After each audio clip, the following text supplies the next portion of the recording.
Coming up on Growing Indoors with the Eco Garden House, we're going to be planting some pepper starts as well as beans, and we're going to talk about and show how we can maximize our growing space by intercropping radishes. Sponsored by Eco GardenHhouse. At last, an indoor greenhouse equipped with complete easy lighting and watering systems. You can grow perfect organic produce and plants at your home all year round. Grow 24/7, 365. You now have no excuses. Welcome to Growing Indoors with the Eco Garden House. I'm Joy Baird. We're going to open our Eco Garden House up, and there's some things we need to do before we start planting our next batch. If you're unfamiliar with what the Eco Garden House is, you can check the show notes below as well as the pop-up above as I explain what the Eco Garden House is, as well as our previous episode on planting tomatoes in the Eco Garden House, as well as basil. That's also in the show notes below. So we want to open this up and see how things are going. Now, you do want to check on your plants on a daily basis since it is readily available to you. We'll swing that open. And we do have the lights down about 24 inches above our grow bag, or our grow bed here. So the first thing we need to do is we need to raise this up so we can get access in there to plant. In this particular application, this is a 2x4 by 12, 14 inch high portable raised bed from Root Trapper 2 from rootmaker.com. And you can grow in any form or fashion, any type of device, whether it's plastic containers, in grow bags, any type of unit will work as long as we keep the soil moist and have adequate soil mass so the plants can have adequate nutrients. So it's very easy to raise this up.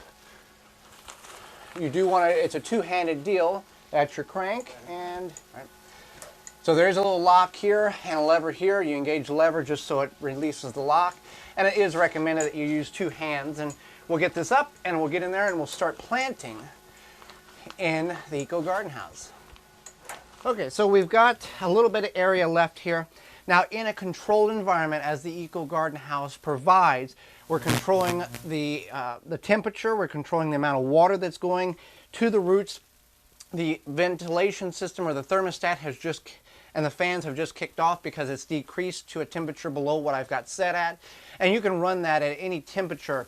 One thing that we have noticed, we are in a non-climate room. It's just non-air conditioned, no central air conditioning in this room. And as the humidity reaches higher in temperature outside, it gets hotter in here. As the temperature decreases and as we go through more of the colder time of year, these fans are going to turn on and off as it's required. And you can set the temperature as whatever you want, but just keep in mind, when the lights go off, there is some heat that is created because of the lights. And when the timer goes off for the lights to go off, the fans will still run until it circulates the air out and the temperature decreases to what you have set. So we have a phenomenal growth here on our tomatoes in just a short period of time. This was the volunteer. Now we do have some dieback, which I did notice that in the garden as well. So all I'm going to do is just trim that back and get rid of it. Not certain what that is. It's not going to hurt the plant because the more we trim off the plant, the more stimulation the plant is given to create more growth. We do have some clusters of flowers here developing on the tomatoes. Some right there is going to be opening up.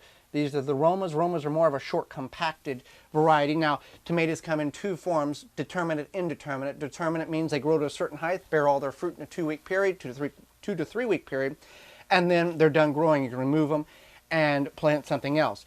Indeterminate is a vine, which means they'll grow indefinitely as long as the conditions are correct and it doesn't get too cold and they freeze like they would outside. You just need to continue to cut these back and keep them in a bush form, and they'll produce for you for a very, very long time. So next to the tomatoes, and the basil's doing well, next to the tomatoes we're going to plant two pepper plants, a chocolate pepper bell plant as well as a Hungarian sweet, similar to a banana pepper plant. Now the mirror has absolutely nothing to do with the growth or the productivity in the Eco Garden House. That's simply there so you can see more of what I'm doing when it comes to planting. Then we're going to plant some bush beans here, and we'll talk about that in a moment. So we've got some starts here. Now you could just take your pepper seedling or your pepper seeds, put them right in the ground, run your irrigation system to them, and be done with it. We've gone ahead and started these. Based on what time of year you get your Eco Garden House will determine if the nurseries or garden centers have starts available. If they do, you can bring them and put them right in your Eco Garden House. Works just fine. So we're going to take, we've got 2 bell peppers here. Now what we have always heard and kind of experimented with is if you let them 2 grow together, they somehow grow better and in productivity will be higher. So we're just going to leave those 2 together. So what we're going to do is just dig a hole, plant them as just slightly deeper than what they were in the container. They are not going to put roots up the stalk like a tomato plant would, but they are going to develop a little root development about 3/4 of an inch above where the soil line is. So we're just going to dig. Now I'm not adding any nutrients to the peppers or any of the planting holes yet. The soil that we're using has a slow release fertilizer which will last, that will slow release over the next 3 months. If we see problems persisting in certain areas, we can address them as need be on that. So those 2 are planted, and then we're going to put Hungarian sweet peppers in this hole here.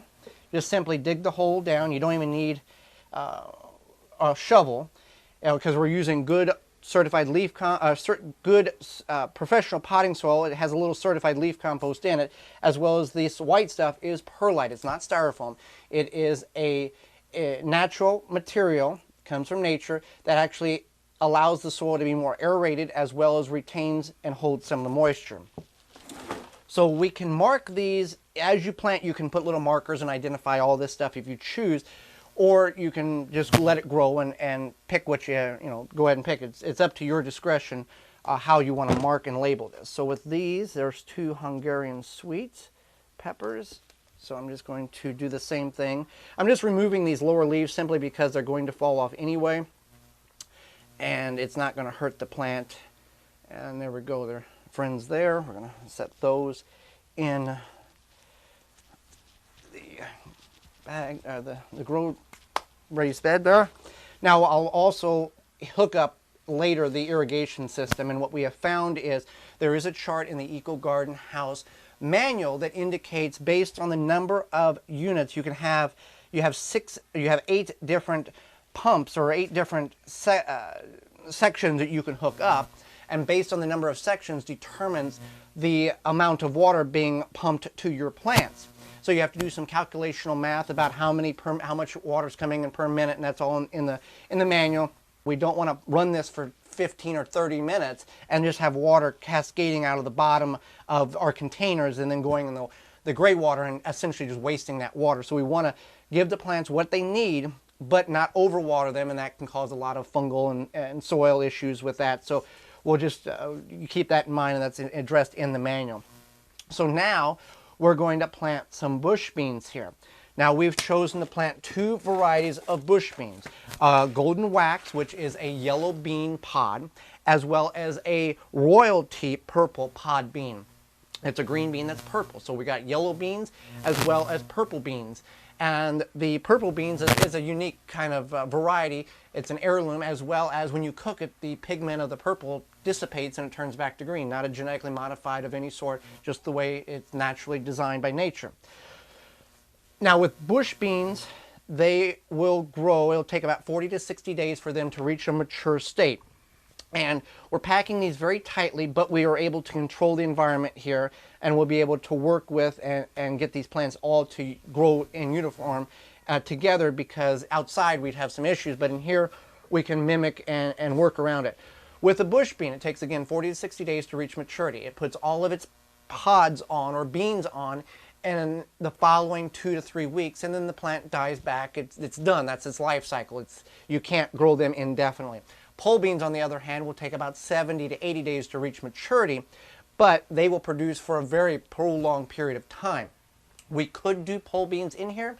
We might experiment with that variety, but right now we're going to work with the bush beans. So bush beans, you're going to plant about 1/2 inch deep, 2 rows here, and it's just really simple to do. You're going to space them I'm going to go 4 inches on the spacing just to give the plants, 4 to 6 inches probably what you want to do. I'm going to go 4 simply because we're in a little tighter area, and about a 1/2 inch deep.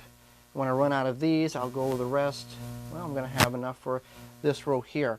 Now, what these beans will do is they will get 12, 18 inches high, as well as the peppers will get that high, and the tomatoes will get higher than that, and kind of grow all in one giant shrub. And that's the intentions here. And just paying attention to making sure there's no diseases or nutrient deficiencies with these plants. And I'll do the same row here, and then we'll talk about interplanting to get just a little bit more out of your Eco Garden house, while some of the some of these other plants take a longer time to get to the point of fruit production. So I've got the beans planted, I got the peppers planted. I'll hook up the irrigation system. It's very easy to do. The manual walks you through. If you've hooked up an irrigation system before, drip irrigation is very easy. If you haven't, again, very simple to do that. All the components come with the unit, as well as the instructions on how to set the timer up and how to set the duration of watering. And the nice thing about the system, that the nervous system of it, the programming system, that if you wanted to literally water your plants here a different duration of period each day of the week, you could do such. We find just using a standard 5 minutes every day works well. We probably will increase that since we're going to be adding more units with the beans and the peppers. Now we're going to talk about intercropping. Intercropping is the practice of planting a crop in amongst other crops, that the crop that you're planting matures at a much quicker rate than other crops. So what we're going to do here is we're going to plant some radishes, some Easter egg radishes. You can use any type of radish, quick growing radish that is. The majority of the radishes you get at the store are a champion variety. It takes about 18 to 32 days to reach maturity where you can harvest it. Daikon radishes or a Japanese radish takes much longer, and they need much more soil depth as well. So what we're going to do here, we're going to plant radishes between our pole beans, between our basil, a little bit between our peppers, between our tomatoes, and along the other side between the tomatoes and the basil.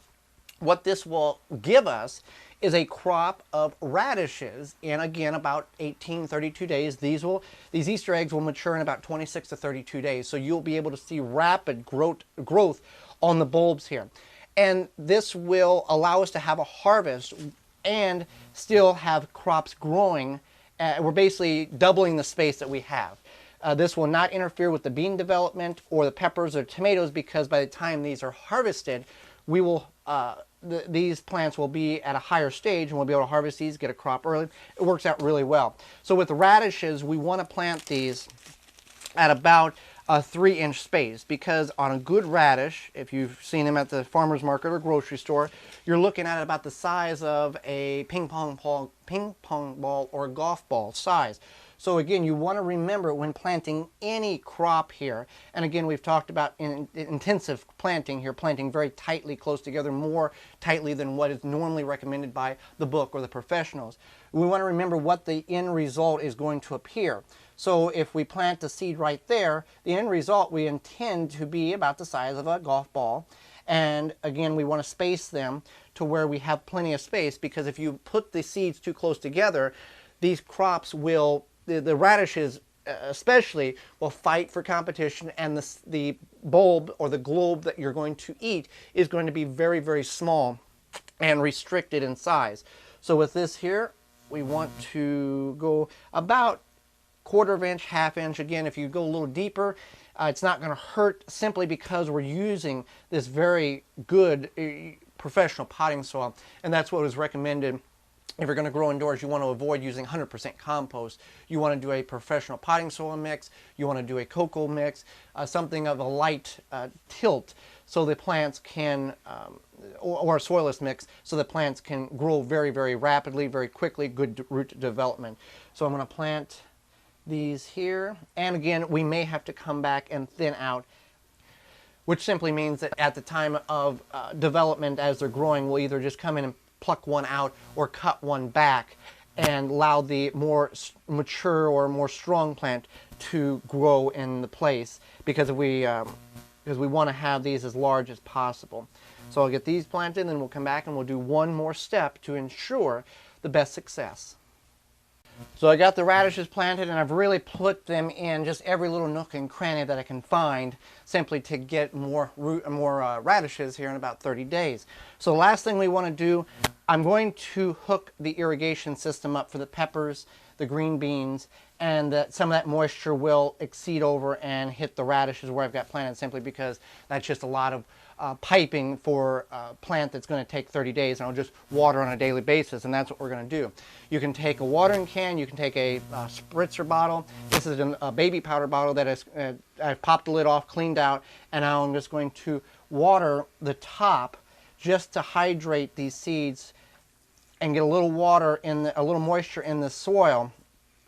And I'm just going everywhere where I've planted the beans, and I'll do this a couple of times just to get the water to start absorbing, or just to get the soil to start absorbing the water, and then I'll run the irrigation system and hook that up. And again, that's explained very easily in the manual that comes with the Eco GardenHhouse. So peppers, green beans, and intercropping radishes to ensure the most growth that you can have in your Eco GardenHhouse, whether you're in a raised bed like we are, a grow bag, a plastic container, and this is just some of what we will be growing over the months as we grow in the Eco GardenHhouse. Thanks for joining us. Join us next time for more growing indoors in the Eco GardenHhouse. I'm Joy Baird. For more information, please visit thewisconsinvegetablegardener.com.